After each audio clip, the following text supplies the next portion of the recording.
మీరు చెప్పింది ఓకే. కన్నప్పలో విష్ణు గారి పెర్ఫార్మెన్స్ గురించి చెప్పారు.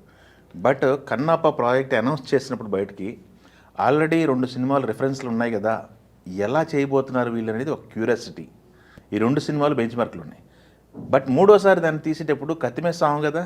అంటే ఇక్కడ మీకు చిన్న కరెక్షన్ అండి. ఆ! చెప్పండి. ఈ సినిమా ఇది ఆరోసారి వస్తుంది.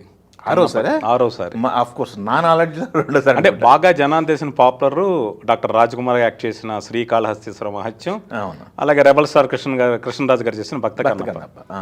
కానీ మొట్టమొదట 1938లో అంటే టాకీ పుట్టిన కొత్తలో తమిళంలో కన్నప్పనైనార్ అనే సినిమా వచ్చింది.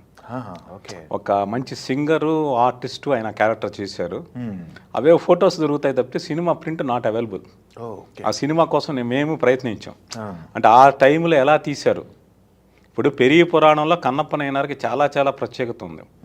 మన తెలుగు వాళ్ళు భక్త కన్నప్పని ఒక సినిమాగానో ఒక కన్నప్ప కథగానో చూస్తారు కానీ తమిళులకి అతను మహాభక్తుడు. 63 మంది పెరియారులో అతన్ని కన్నప్పనైనార్ అంటారు, నేత్రనైనార్ అంటారు. చాలామంది తెలియని విషయం అంటే కన్నప్ప గుడి శ్రీకాళహస్తిలోనే లేదు, అరుణాచలంలో కూడా ఉంది. ఓకే. ఓకే. సో అందువల్ల అంతగా ఓన్ చేసుకున్నారు. ఇది 1938లో వచ్చింది. 1954లో కన్నడ రాజ్కుమార్ గారి మొదటి సినిమా బేడర కన్నప్ప.